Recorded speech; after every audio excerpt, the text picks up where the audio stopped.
We acknowledge that we are on the traditional lands of the Kulin Nation. We pay our respects to elders, past, present and emerging, and acknowledge the Aboriginal and Torres Strait Islander people's spirit, imagination and rich history of storytelling and humour that is an inspiration for all Australians.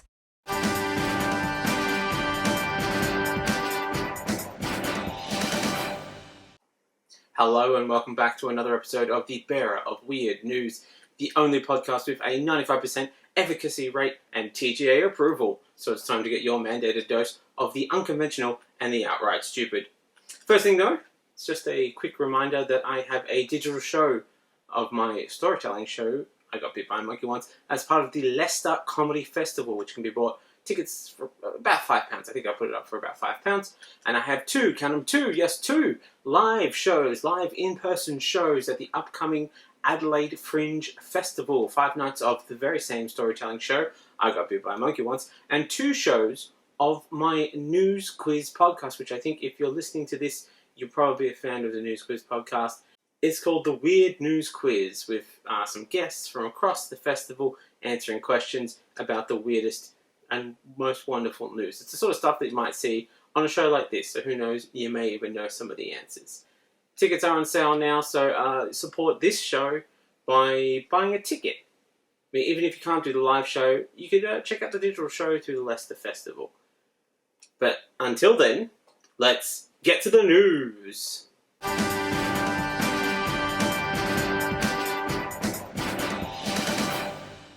Restaurant chain Roots and Burgers says it's investigating a memo shared to staff which described speaking languages other than English at work as disgusting and disrespectful, and that it speaks completely against our seagrass culture of #togetherness and threatened disciplinary action for anyone doing so. And I see where they're coming from. Nothing sows a feeling of togetherness like mindless discrimination and a general air of suppressive threats. And the thing I find really brings people #together is when they unionize over oppression. Scientists have discovered that solar cells treated with capsaicin, the compound that makes chili peppers hot, have been found to be more efficient at converting solar energy. Well, I suppose we had to have a benefit from that one person in the office who puts chili on everything. No, Kim, this does not mean that you can finally put chili in your cereal. Nobody's signing off on that. I don't care if there's milk right there in the bowl. We have to deal with the effects of your IBS. It's a shared toilet, that's why. Many natural organic compounds are being tested to see if they have the same effect as the capsaicin. Though, some scientists are saying that they simply will not put pineapple on solar panels, nor will they use solar panels that have had pineapples on them. Multiple women have used the dating app Bumble following the attack on the US Capitol last week as a means to lure unsuspecting rioters and then turn them over to the FBI. Before you know it, Bumble became the largest honeypot operation ever conducted. It's dozens of Jane Bonds defending democracy by asking for dick pics, in this case, those pics being pics of you acting like a dick. Sniffing out suspicious men like Angelo Balzac, Richard Thrust, Peter Johnson, Willy Wanker, John Thomas, Chopper Oldman, Cox Akimbo, and Ramrod. And while many social platforms were removing Trump and attempting to appear progressive on January 14th, Bumble issued another statement saying that it had temporarily removed its politics filter to prevent misuse. And look, it just makes sense as a decision really, because if there was one thing that Bumble was not created for, it was not created so that women could have a modicum of control over the world around them. Personally, I think of photos of you storming the Capitol the same way that these kind of men think about celebrity nudes. Well, if you didn't want anyone to see them, why did you take them? A Republican politician from Staten Island who screamed "Hail Hitler" during a protest against New York's coronavirus health protocols issued an apology. When asked if she meant to yell, she said nein. She actually meant to yell, mein Führer. Don't you just hate it when you mix up your words and you end up delivering a Furian slip?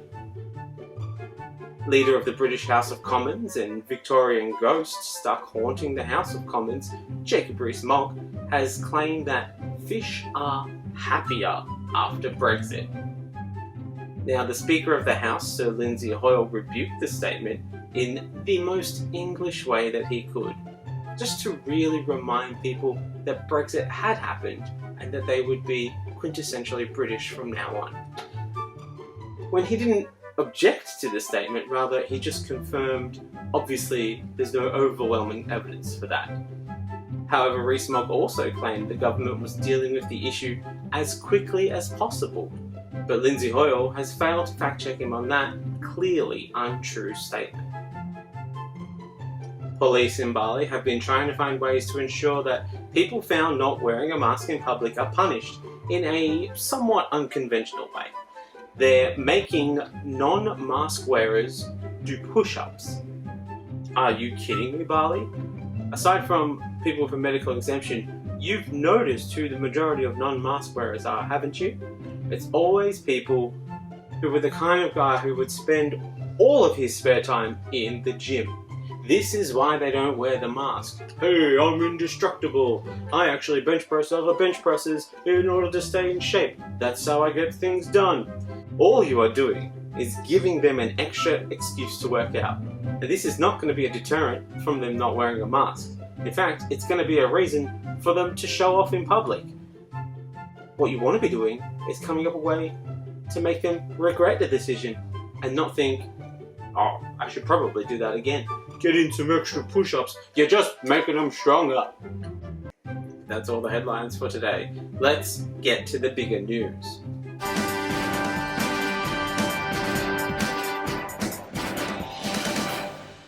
To begin with, Australia Day news. Scott Morrison has attacked Cricket Australia for the decision to drop the term Australia Day from Big Bash League promotions. 3 Big Bash clubs will wear Indigenous jerseys, and Cricket Australia decided to drop the Australia Day term in a bid to normalise conversations over the date's history. Morrison, however, has said, I think a bit more focus on cricket and a bit less focus on politics would be my message for Cricket Australia. Whereas getting Morrison to focus on anything that isn't sport or a holiday is damn near impossible. Look, I don't know that Morrison is the best person to be lecturing people about trying to make their past disappear when he was mysteriously fired from his Tourism Australia job and has been the centre of a large number of well-publicised scandals and fuck-ups. You'd think doing anything you could to keep your past quiet would be right up his alley. Seems exactly like the kind of things he's into.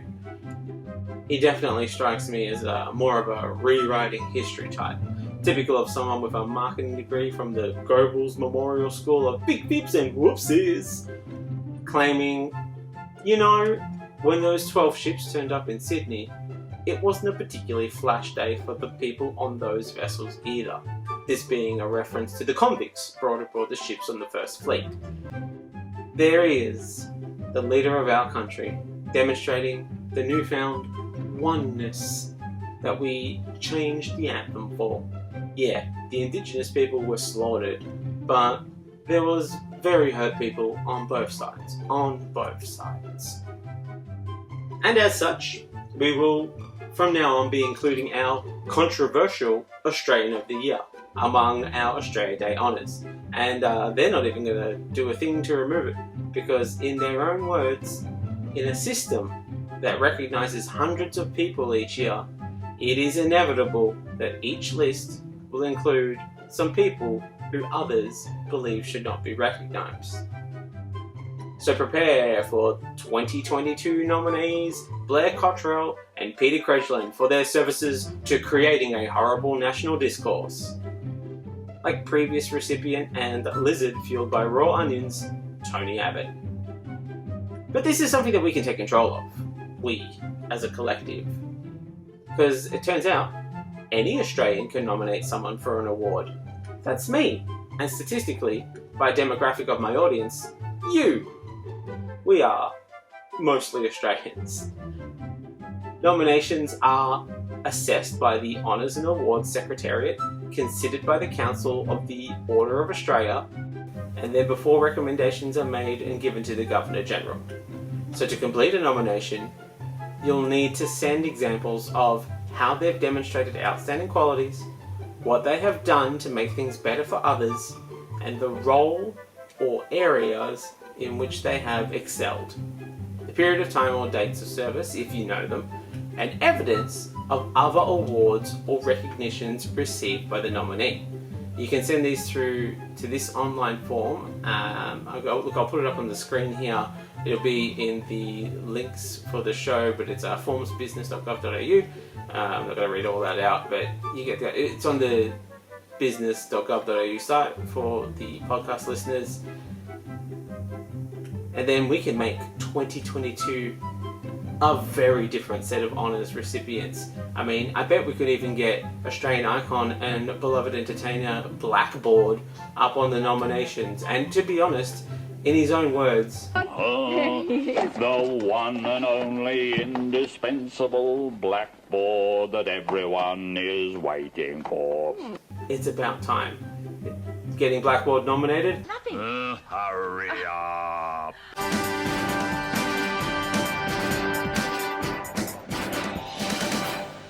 Government spending spree news now. Hodgepodge of bad takes and misleading opinions stitched together and brought to life by a mad journalist, News Corp has released this article, daring to lecture the public on wasted taxpayer money over monies spent on admittedly unconventional research after they themselves received at least $10 million in taxpayer money. The article in question is trying to get your mum angry about the false premise that Australian taxpayers are forking out millions of dollars for research into fringe topics like gender equity and jazz, and the link between parenting practices and socialism in Laos.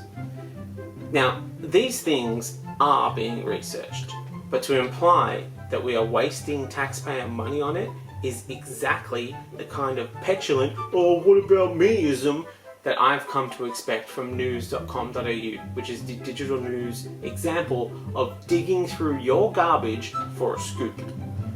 Trying to turn the poor against each other for taking your money when really they should be angry at the government for providing an inadequate amount of compensation during a pandemic. But you wouldn't hear a bad word about the coalition, not while it's still profitable for News Corp. You don't shoot the horse until after it's broken its leg. Education Minister and man constantly on alert for flash mobs of angry students, Dan Tehan, was one to sign off on the research, despite his penchant for kicking students out of their chosen degrees, insisting that ARC grants are only awarded to the highest quality researchers and research projects. So if you aren't sure, the ARC is the primary source of advice on the government on investment in the national research effort. And that is exactly why News Corp is so upset. Murdoch stopped listening to experts a long time ago, round about the time that they started insisting that there was no such thing as global warming, replacing all experts with reckless opinion slingers, pew pew pew, the fastest hot takes in the Western media. Here we see News Corp pretending to care about ordinary Australians, despite having Corey, too conservative even for the Liberal Party Bernardi, as a commentator dressed in news clothing, decrying the life-saving pandemic stimulus weeks before Victoria entered its second lockdown. And here they are, pretending to care about us ordinary families that struggle to pay the bills and put food on the table followed by some fake outrage over where government money has been spent, as opposed to here, where the Courier Mail was suggesting about Michael McCormack's recent statements about JobKeeper recipients that the minister's dole bludger bashing was right. Then again here, we see them calling an admittedly criminal lady a dole bludger, and here we can see them doing it again, this time for a Taekwondo champion who stole from Centrelink. And look, maybe you think I am picking bad examples, as these people had actually engaged in some form of actual welfare theft. But that does bring me back to a little point that I've made on this show before. The government is stealing taxpayer money all the time, and nobody has ever introduced a single one of them as some sort of dole bludging tax cheat. And here, let's have a look at this. News Corp again doing a deep dive into the biggest dole bludger suburbs, also known as the suburbs that the underemployed are forced to live in because they're priced out of most every suburb and are struggling even on the paltry wage that they can scrape together from their underpaying, underemployment. And the nice thing is, I can point to almost any newspaper and find an example. As I don't know if I've already mentioned it, 70% of all the newspapers in Australia are owned by a man who finds the poor so disdainful he does everything that he can to make them angry at all times. That way they will turn on each other and they won't see that the thing that is actually causing them the most harm, dole bludging newspapers, scraping up government money that could be going into our pockets, that could be sustaining our systems. These newspaper companies and media companies that take millions and millions of taxpayer dollars with little to no plan, sometimes without even applying, and occasionally to not do a job that it was given the very money to do. Like here, when Murdoch's company received a share of a $50 million subsidy to keep regional newspapers operated, and according to former Prime Minister Kevin Rudd, quote, like most other things with Murdoch, when he says these titles will become digital only on their coverage or will be streamlined into broader regional papers, it's a lie. This coverage will practically vanish. The proof is in the axing of 800 jobs, meaning that the local news dies. The former Australian Prime Minister added, I suppose the loss of those 800 jobs don't really count as ordinary Australians struggling to get by, as they have sucked at the dark nectar of Rupert Murdoch, fundamentally transforming them from humans with a capacity to care about other humans into an extension of the News Corp hive mind. Speaking as one with a single thought and voice, dark and deep from within, almost otherworldly, as though it speaks from a darker dimension, when really the dark truth is the voice speaks from the same world as you and I come from. The terror is coming from inside the house. In October's federal budget, the government announced $1 billion in new research funding for Australian universities. This was to ease the financial pressures caused by a sharp drop-off in international students due to COVID-19. A fact that appears quite late in this article and is not repeated, and fails to explain that the money is simply, like most businesses at the moment, propping up a sector, not actually handouts. Because as truly, the money for these grants is normally funded by international students. A budget that no longer exists for a sector that wasn't being propped up by JobKeeper, even though some churches were, and they don't even pay taxes. And suddenly, how the money given to this sector to prop it up is spent is magically a concern. You know, if it's being used to prop up bonuses for bosses rather than to do its namesake and keep jobs, yeah, that is a concern. I have been receiving government money during the pandemic, and guess what? I've spent hundreds of dollars on chicken. But you'd never call it a waste of taxpayer money. Well, some of you might, but you shouldn't call it a waste of taxpayer money. Chicken, and its many various ways of being prepared, have been keeping me going during the months-long lockdown in Melbourne. You might even say that I was conducting a long-term study on the impact of consuming heroic amounts of chicken during a lockdown. And I can tell you, the results are in, and it makes me feel pretty damn good. Let's further examine the government spending. Back to New South Wales, the Groundhog Day of corrupt states. You know, like each time it's slightly different than the last time, but as far as we know, we will be stuck in this loop of corruption for all eternity. So, the New South Wales government has spent less than 13 million of its $50 million rescue package for arts organisations hit by the COVID-19 shutdown. A big surprise for a government that is determined to defund the arts sector with more fury than it would ever take to any sort of police force. Though it must be noted that the only thing that ever dies due to overfunding of the arts is a bad comedian on stage. When the scheme was first announced 6 months ago, the New South Wales government said the $50 million rescue and restart funding would be distributed in 2 rounds, with the second round of grant applications now actually open to access, which is roughly $30.1 million. But there is a small question of what happened to the mystery of the disappearing $7 million left over from the first round. See, they thought that we wouldn't notice because there's never any money in the arts. But the argument could be made, if they were so bold, that the disappearance of the $7 million is one hell of a magic trick. David Copperfield made the Statue of Liberty disappear. So fucking what?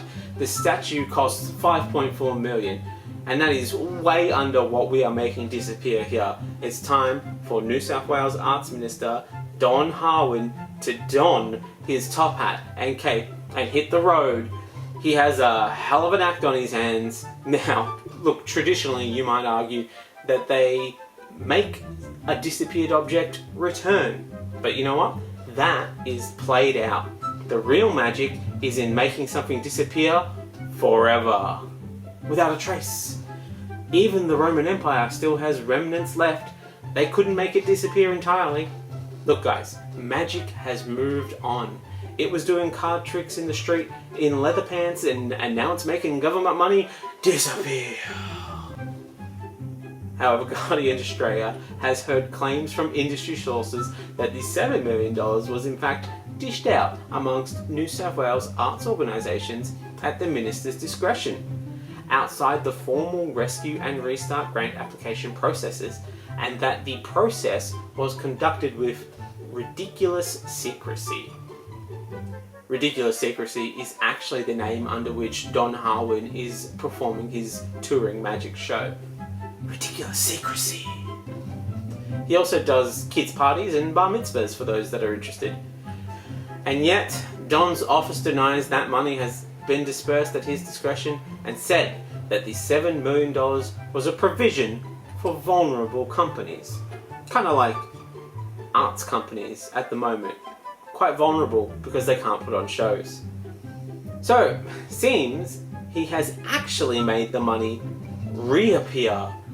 But instead of reappearing as sustaining arts grants for a dying industry, it is reappearing as a best-selling fiction novel in which the protagonist, a handsome magician who is also a spy, has infiltrated a corrupt government and is siphoning off the money in order to get it out of the hands of the nefarious ne'er-do-wells and into the next major motion action picture, Ridiculous Secrecy.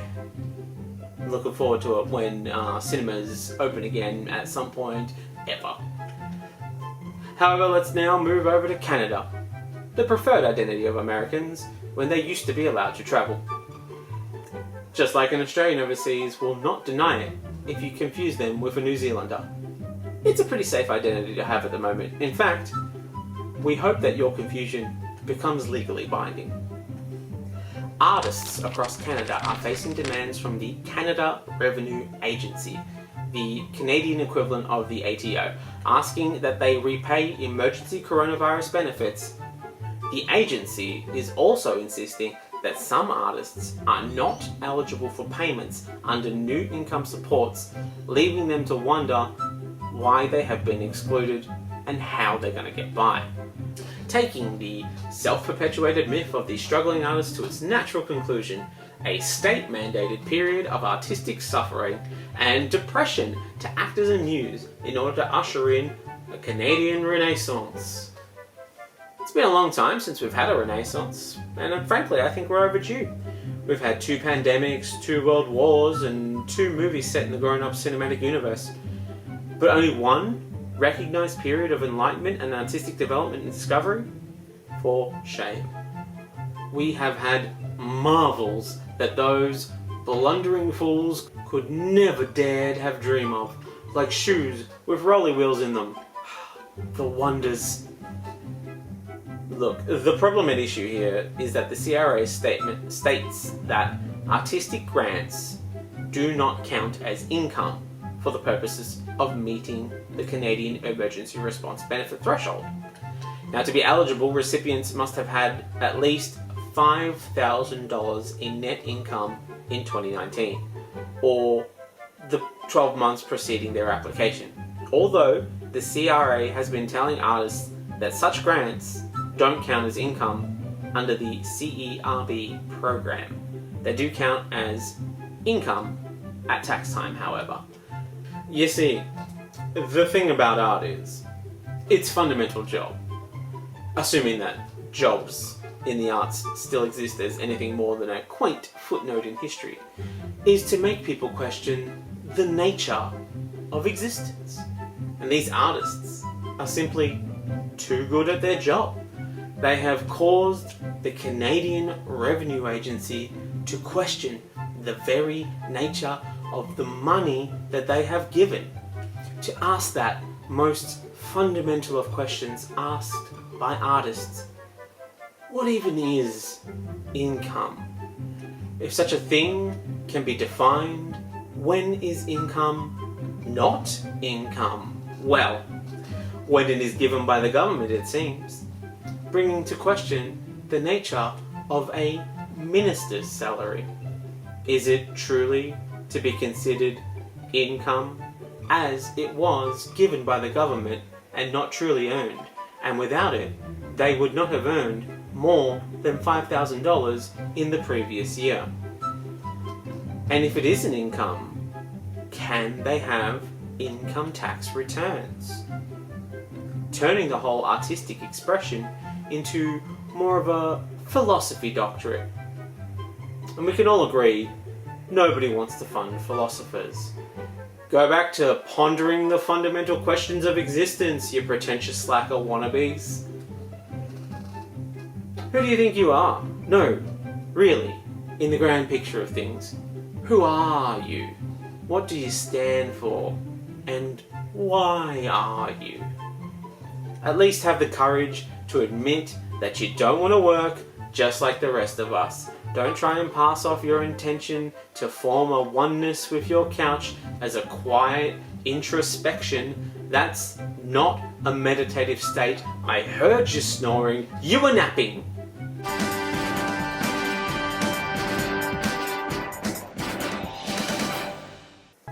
Responsible, irresponsible government news. The Netherlands, the country that surrounds Amsterdam, also known as Australia's one that got away. Oh, the Dutch. Why did you have to arrive in WA? We understand there is very little happening over there, but now it has a thriving meth industry, and that could have been yours. You could have been totally in charge of that, but you gave it all away. The Netherlands government has resigned en masse over a robo-debt style welfare fraud scandal that wrongfully drove thousands of families to financial ruin. And this is how you can tell that they're actually a progressive country, because there are actually consequences to government misappropriation scandals. It's an amazing situation to see. Because here we see Prime Minister Mark Rutte. Here we see Prime Minister Mark Rutte as he cycled to tender his resignation to the country's king, William Alexander. Even his disgraceful resignation has a quiet, calm dignity to it, unlike some other disgraceful ends to a leader's reign that I can think of. Although he is definitely not wearing a helmet, and that, boys and girls, is a terrible example to be setting for the kids, for some of the adults, and for one of my exes in particular, which was a particular sore spot of contention, so thanks a lot for that, Rutte. And maybe you're thinking, of course he left with quiet dignity. This is the leader of the Netherlands. It's all getting high and hanging out with sex workers and casual racism at Christmas. Nobody would expect otherwise. But you'd be wrong. And I think a little racist? I'm not sure about that entirely. At the very least, culturally lazy and ignorant. I think that's fair to say. Because old Marky Mark and the Money Bunch over here are, in fact, the Conservative Party, having done such acts as, in 2007, he warned that something was wrong with the country, saying that the silent majority would no longer tolerate immigrants who come and abuse our freedom, attempting a herd immunity strategy during the initial coronavirus outbreak instead of, trying to help people. And his popularity and choices have found him to be the least popular minister in a public vote, taking the top spot with 34% of the vote. A landslide! Not all people who ride bikes are good guys. Don't forget Mrs. Gulch. She was an equally avid bike rider and dog killer. Rutte took an admirable stance for a government that was around in 2020, telling reporters, "The buck stops here," adding that his government would wear the blame. Said innocent people have been criminalised and their lives ruined. Meanwhile, here in Australia, the government couldn't even find an apology that takes the more conventional shape of any sort of apology. It is a difficult job, and it deals with Australians in many very sensitive circumstances. And of course, I would deeply regret any hardship that has been caused to people in the conduct of that activity. The government has many difficult jobs that it has to do, dealing with Australians in very sensitive circumstances, and that is true, particularly at this time. And it is our instruction that we would hope that all agents of the government, when pursuing the debt recovery option, that they would be sensitive to people's circumstances. And in relation to the particular gentleman that you referred to, that is a very distressing situation that you've raised. And I would apologise to any hurt or harm in the way that the government has dealt with that issue, and to anyone else who's find themselves in those situations. But the issue, Mr. Speaker, is the one of showing how the government can best do this. Rather, apologising for the system not working and for the staff possibly not being as sensitive as they could be when being engaged to do the cold, heartless robot work of stealing money from the poor and giving it back to the government. Scott Morrison definitely wouldn't care for this more direct approach of accountability and responsibility. Ironically, he takes his inspiration from a different famous Dutch person, the winding world of MC Escher, where up is down and down is up, and you focus super hard and you try to make sense of this one staircase as he runs up off another staircase at a direct right angle, evading scrutiny once again. It's a fun game for everyone. As the election is already due on March 17th, in the Netherlands that is, to manage the coronavirus crisis, Rutte's cabinet will remain in place as sort of like a caretaker government. Australia has much the same arrangement with its current government. We pay them and they just sort of amble about the grounds, dusting off the cobwebs and appearing suddenly in frame with a sharp sting of music, creating a seed of doubt in the mind of the audience, in this case the voters, that they are up to something, though usually they just end up being an unnecessarily odd member of staff who lingers on in a job that they should have retired a long time ago from.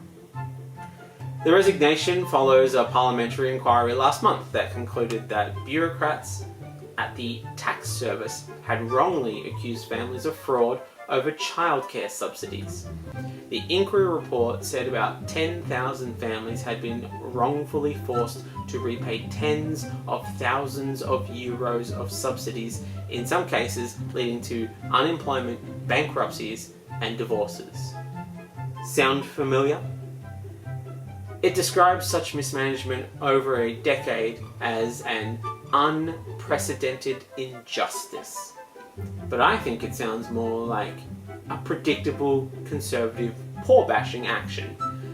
Taking people who don't have time to raise a family, accusing them of a crime, and then forcing them to prove that they didn't do it, lest they be guilty by default. Which, if I'm honest, is probably the best way to have a government be run. Every new government starts guilty of a series of crimes, and by the end of their term, it's up to them to have proved that they didn't commit the crimes, or else they lose all parliamentary benefits and are forced to live on the welfare system that they most likely didn't uphold and support. Or, if they're particularly biased politicians, they will attempt to take a job as a lobbyist, whichever works out. Though that criminal record certainly will make it tough to get a police check approval, so they'll probably end up on welfare. A more appropriate way of describing it was actually offered forward by Root, who said, "This is about tens of thousands of parents who were crushed under the wheels of the state." Just listen to that.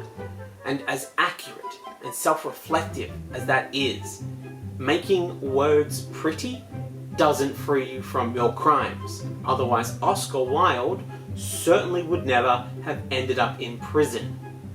Many of the families were targeted based on their ethnic origin or dual citizenship, which isn't really a surprise. Immigrants are the preferred punching bags of most governments. The more isolated, locked up, and in genuine danger in the country we send them back to, the more they seem to revel in doing it. We go immigrants.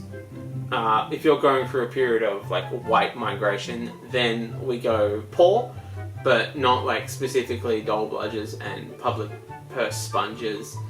Then if you're really having a hard time keeping order, you can attack the lefty elites. That's sort of like the general order of punching. And the Australian government should actually take hope from this story. Not only do they get to point at the normally flawless Scandinavian countries and say, "See, socialism bad too, best stick with us," but as Orlando Kadia, a lawyer representing about 600 families, told Dutch radio that people had been targeted as a result of ethnic profiling by bureaucrats who picked out their foreign-looking names. So see, coalition, there is something to be taken from this. We, as a country, can be more like the Dutch. They still do a racism from time to time. They just do it with a slightly more progressive base built into it. It's, maybe you could consider it a more progressive racism. And you can just like sprinkle in some more supportive policies to make us a bit more like the Dutch. We can do it. I believe in us. We can do it.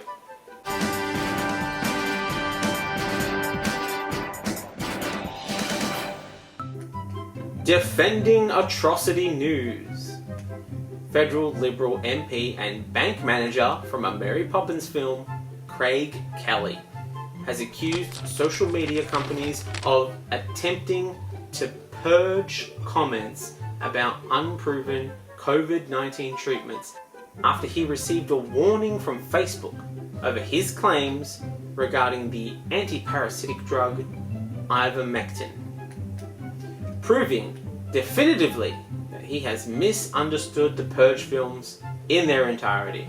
There certainly wasn't a scene in any of the Purge films in which a group of people were defending themselves from a vicious gang looking to administer them with some warnings, using the kind of gusto that comes from looking like a bank manager in a Mary Poppins film. He went ahead with the post anyway, even after being told by the Federal Health Minister Greg Hunt why his readings on the studies were flawed. Why let a little thing like facts or expert opinion get in the way of a good story? I mean, that's what Chopper Reed always said, never let the truth get in the way of a good yarn. And we love a good criminal in this country. Kelly has continued to publicly campaign on these flawed interpretations, and in one case alleged that a government body was censoring him and fellow backbencher George Christensen.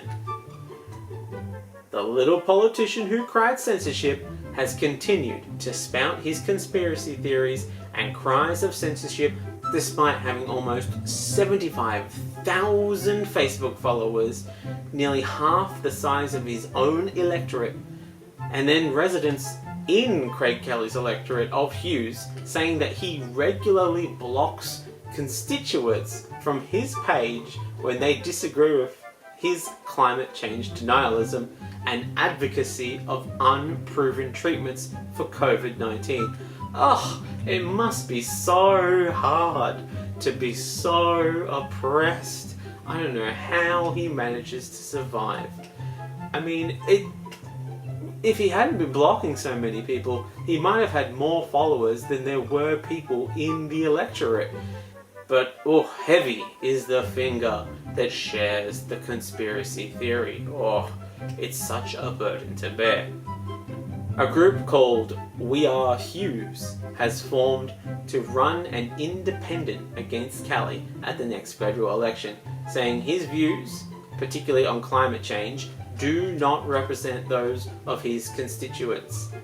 Those views mostly focusing on climate change skepticism and denial up until 2020, at which point Kelly took a wild right turn, a hard right turn, some might say an alternate right turn, spending much of last year promoting unproven treatments, opposing lockdowns, and claiming that masks don't work during the COVID-19 pandemic. I mean, he's doing the Lord's work, people. That Lord being Lord Nurgle, the Plague Lord, the Lord of Pestilence, the Fly Lord, and the Earth Father, all praise.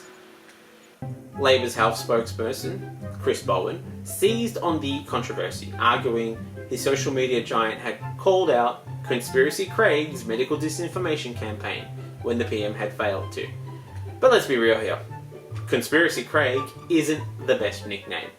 I mean, don't get me wrong, a little alliteration goes a long way. It's fun and it gives the illusion of being clever without the hassle of having to rhyme, and nobody likes the sharing of conspiracy theories.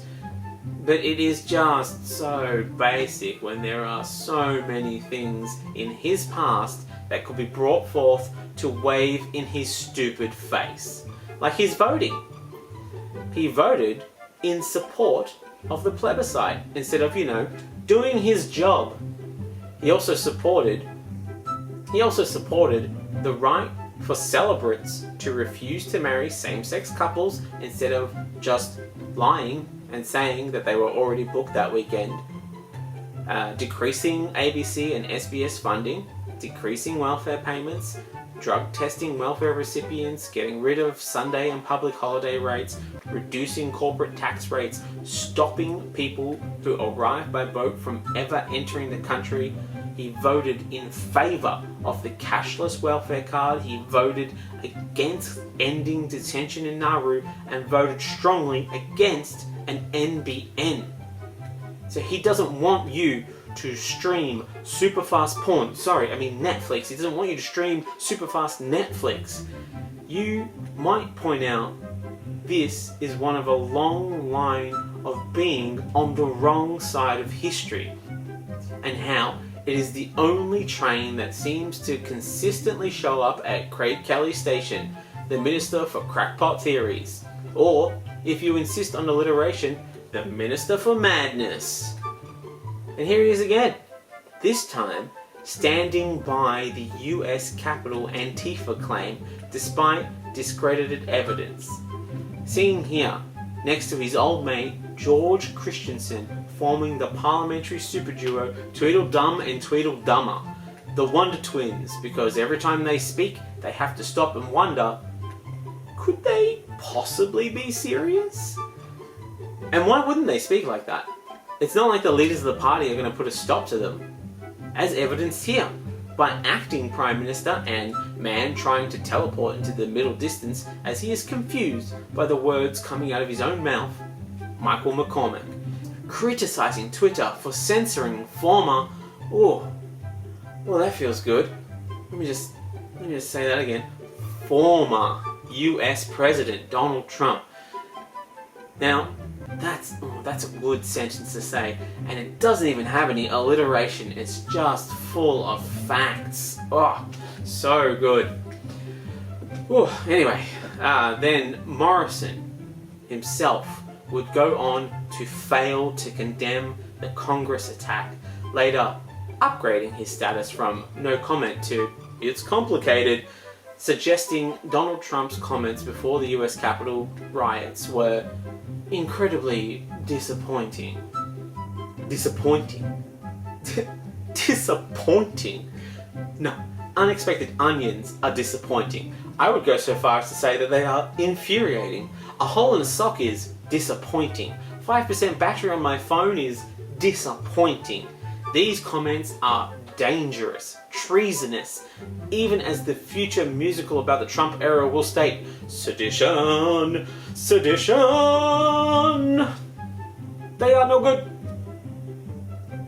Though it must be acknowledged that McCormack managed to muster firmer criticism of Trump, describing the president's refusal to concede defeat and his inflammatory tweets as unfortunate. I mean, someone really needs to get this guy a dictionary. He doesn't seem to know the meaning of the words that he is using. And when pressed on the matter, Morrison said it was not for him to provide lectures to anybody. A tactic I'd love to see him implement when it comes to the poor, to welfare recipients that he has been systemically hunting and attempting to destroy through malicious debt since he was the Minister for Social Services in 2015. Now, this could be because in December, Trump awarded Morrison a Legion of Merit, America's highest military honor. And you always try to put out a little for the people who give you nice jewelry. But when we look at the macro level of it all, I don't know why all these virtue signalers are crying out against our Craig Kellys and our George Christensens and Scott Morrisons for defending atrocity after atrocity. After all, it's exactly why they were put in power. They are simply doing the exact thing that voters voted for them to do. It's why they were put in power. It is the will of the people, ladies and gentlemen. You know, people are always complaining all the time that politicians are dishonest, that they don't get anything done that they said that they would get done. Well, here they are, achieving huge shitbag goals, just like they were voted in to do. It just reminds me of this Tory mayoral candidate here in London who has suggested that homeless people in the capital would be able to save up a £5,000 deposit to buy and share in a newly built affordable home. Doing exactly what he was supposed to do. downplaying the struggle of the poor. I cannot spell it out enough for you people. These guys are living up to all of their electoral promises.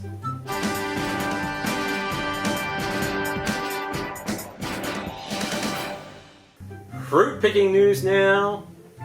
The ABC has reported that vegetable growers in Victoria's Linnell Valley have had to dump $150,000 worth of celery crops due to a drastic shortage of seasonal workers caused by the COVID-19 travel bans. Australian vegetable and potato industry chair Bill Bulmer has a lot of mouthing off to do. Here we can see that he gum-flapped. Oh, it's a sad statement to say, but with JobSeeker and JobKeeper, the locals don't seem to want to take up the manual labour. The standard wage for casual workers is around $27 per hour, so it's reasonable pay for unskilled labour, so it's not an issue of not paying enough money. An angry stance for someone to take.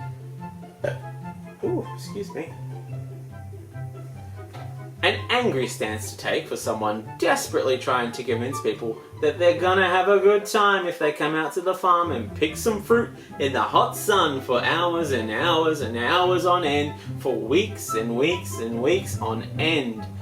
Especially now that it is still not really a seller's market, in that the ratio of jobs to people is desperately low, but farmers don't have a bevy of workers to exploit as part of just wanting to stay here for a little bit longer, and are not really used to having to be nice in order to get people to do their dirty work.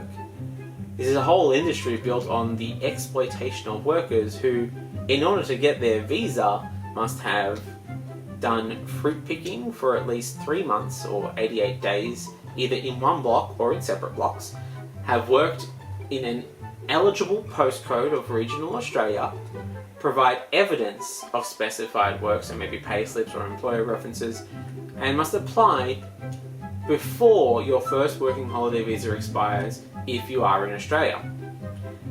And this is one of those experiences that you can't just lie about or exaggerate on your resume, like that time that you said you were shift supervisor, because look, you did all the shift supervisor stuff anyway, and it was never formalized because you said no when it was first offered, as you didn't expect to be there for so many years and you didn't want to entrench yourself within the company.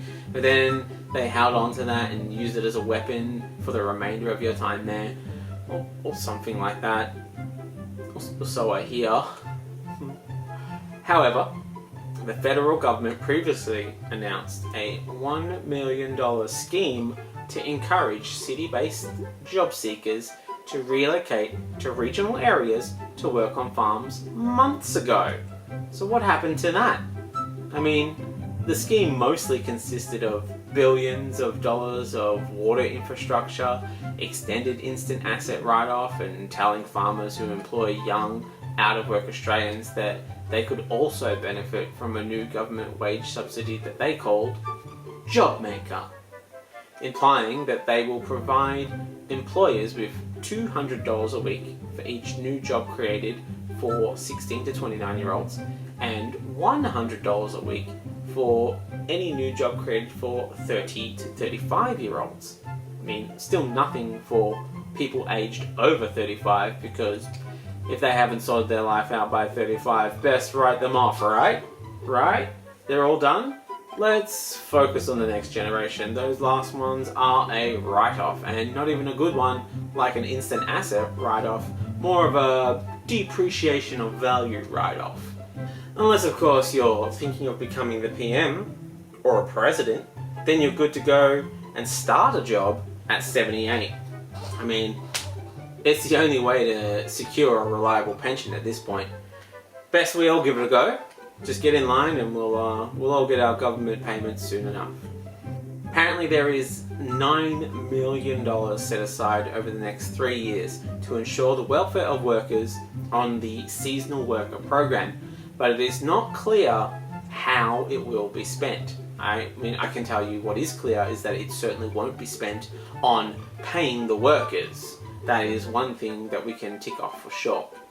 Because while some farmers flaunted attractive wage figures saying that it was possible to make $3,000 per week, even in the face of overwhelming evidence that it just isn't possible, the sheer determination of these farmers to lie to the youth and to attempt to get them to work themselves to impossible standards is the very embodiment of the battler spirit.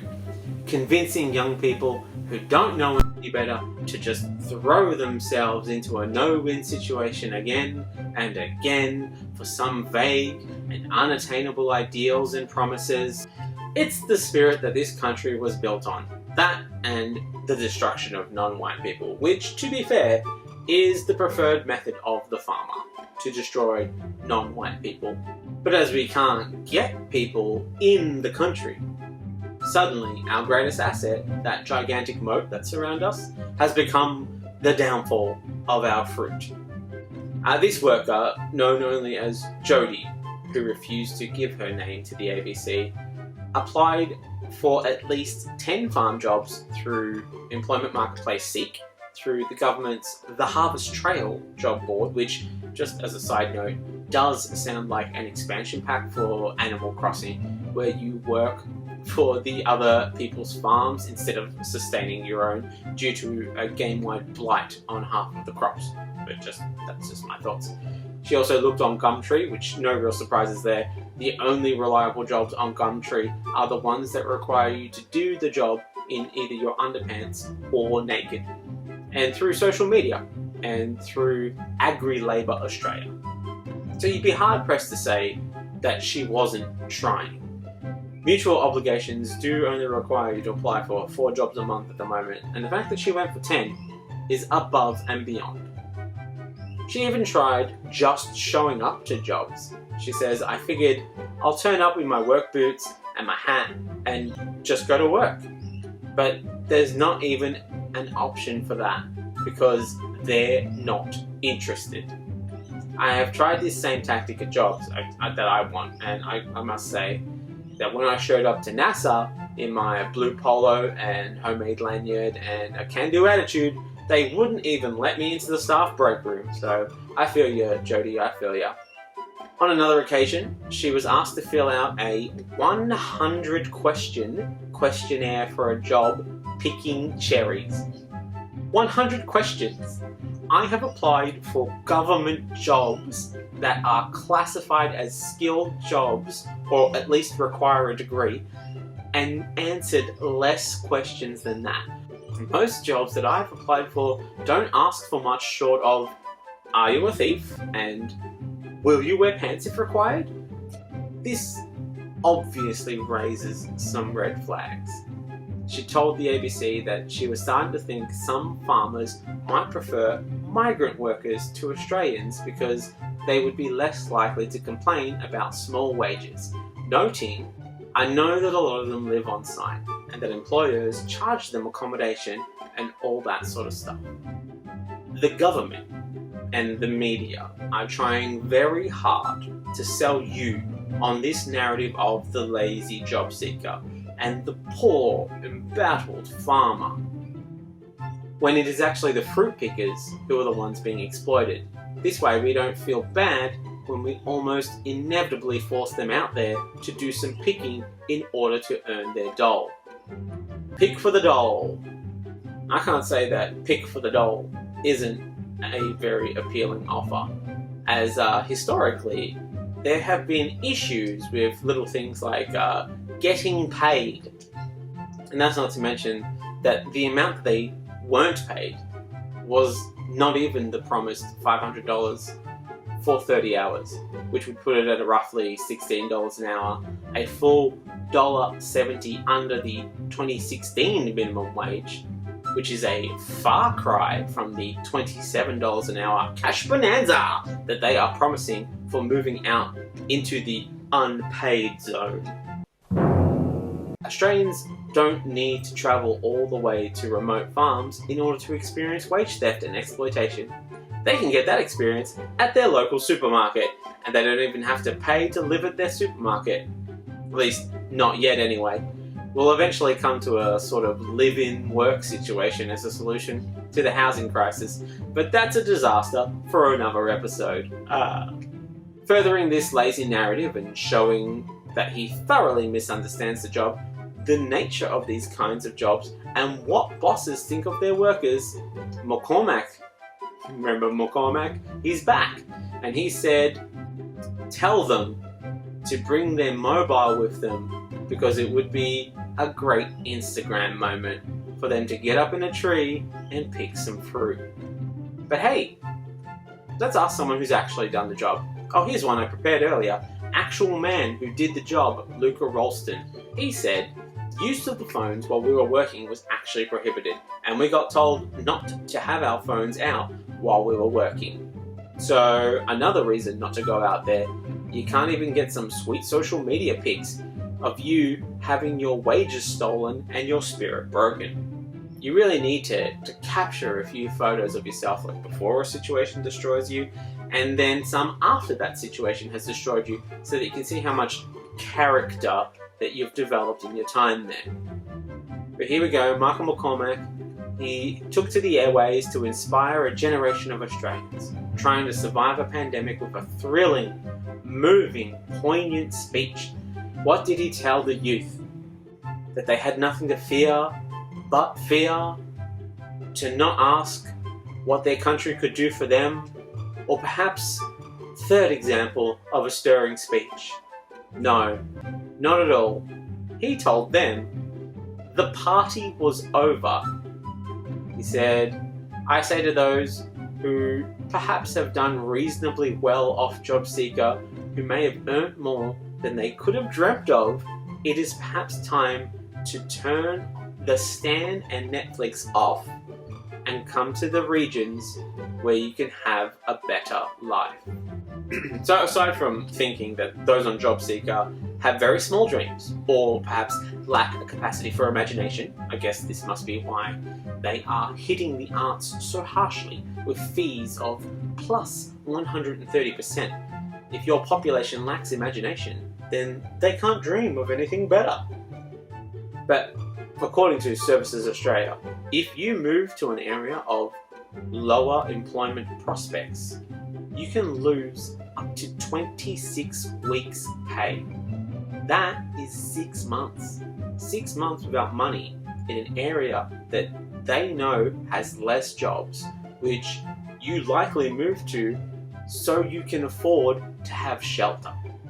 And this certainly goes against the philosophy shared with me by an Australian old-timer out in a country town when he said, with a voice that cracked like it hadn't had water for nearly a decade, there's always work somewhere if you're willing to travel. Presumably because he thought that I was out in regional Victoria looking to find work and not on a casual holiday visiting family, the very antithesis of looking for work. But 6 months, man, 6 months, presumably without a job or money to pay for travel to prospective job interviews, leaves you with little to do except watch Netflix.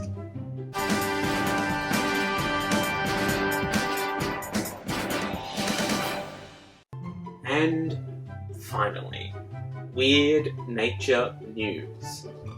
The first complete map of the Platypus genome has been released, and it's every bit as strange as you'd expect from a creature with 10 sex chromosomes, a pair of venomous spurs, and a coat of fluorescent fur, and skin that sweats milk. Yeah, that's right, sweats milk. Now we know platypus are part bird, part reptile, and part mammal, confirming the thought that we all had a long time ago, that the platypus is the mistaken love child of what would have been the inevitable orgy on Noah's Ark. It's bound to happen when you put that many animals together in a survival situation. Feelings are heightened, and statistically, you're more likely to make a short but intense connection with someone, or many someones, and it's what happens at the end of every action movie when the two main protagonists hook up, and they get together and they make a platypus, a creature that should never have existed. Like turning The Hobbit into 3 films. Really, you're just trying to cram too many things into what should be a simple creature. Evolutionary biologist Guje Zhang from the University of Copenhagen said, "We had a common ancestor which lived more than 170 million years ago, alongside the early dinosaurs in the Jurassic period." And so now, when I look at the platypus, all I can do is wonder when the breakout attack will happen, and we will die due to platypus attack, and it will all happen to the sweeping, mellifluous sounds of a John Williams score. Beautiful. You never forget the first moment that you're openly flabbergasted by the presence of nature's Frankenstein monster, the platypus. Another new study in the Journal of Australian Mammalogy shows evidence the once widespread mammal is in trouble in Australia. Its only home on the planet. Can you believe that we've let this happen? We're losing a lot of animals due to the fires. Seems we need to start storing animals in some sort of doomsday bunker. I think we might be able to convince the government to spend money on a doomsday bunker to store our endangered animals. We have been overspending a lot of money recently on land. Just so much money on land. We just need to find a friend of the Liberal Party who has some land that we can buy. It can double up as a bunker for the rich when the country turns into an unlivable hellhole. It's just the best investment for the country, honestly. Every rich person could really use their own platypus, right? It's just an interesting and fascinating pet. And all they need is someone to look after them, which gives a lot of us a chance to reskill as their official platypus carer. To be honest, it's a more solid retirement plan than the one that I have right now, which is work until I am too damn old and then die right after I retire. I'll be your platypus carer. Come find me. We here at the Bearer of Weird News are considering taking the platypus as our official, unofficial mascot. Most Australians will take the kangaroo or the koala as their animal choice, but the platypus has been there the whole time, laying eggs and sweating milk, and nobody has been paying attention. That feels like a very relatable sense of existence. We've just been here this whole time, nobody paying attention to us. Besides, at this point, I suspect that there isn't anything that isn't true when it comes to the platypus, and we, the good people here at the Bearer of Weird News Science Labs, have been working hard to unlock the secrets of the platypus. Not only does its fur glow neon green in dark light, but their pupils are actually constantly flowing up and down and around, like a lava lamp. That is a fact. Their fur is thick and matted, which actually makes it bulletproof, stab-proof, and bomb-proof, which means that we can just strap a bunch of platypus to a soldier in combat and they will be indestructible, with the added bonus of confusing enemy troops as to why they are being stormed by such a confusing creature. Little known fact, they actually masterminded the emu war, riding the emus into battle like the dumb giant bird that they are, parading their superior powers of indestruction over the measly humans simply because they could. This war was simply a warning.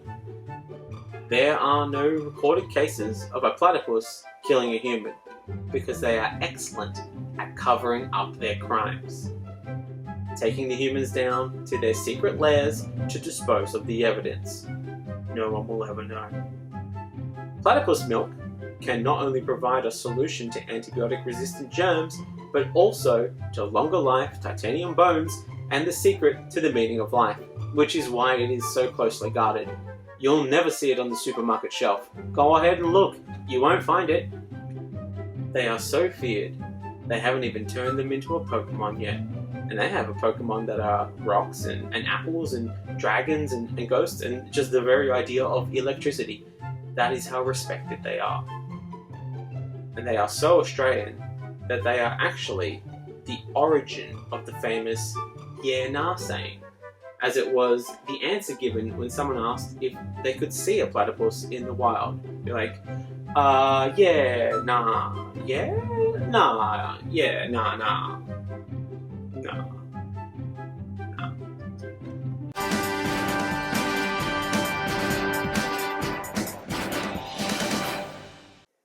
Guys, that is it. We've come to the end of the episode. Thanks for making it to the end of another episode. Thanks for hanging out and listening to all our nonsense. And if you've enjoyed it, please do share it. You know what to do, all the things. Rate and like us on iTunes, share us on Facebook, all those sort of things. All the liking. Come see the live shows if you can, or the digital show if you can't see the live shows. We've got a lot going on, and we feel like this is the best way to support us, and we'd love to see some of your smiling faces out on the stage. But thanks again for listening, and we will see you next time.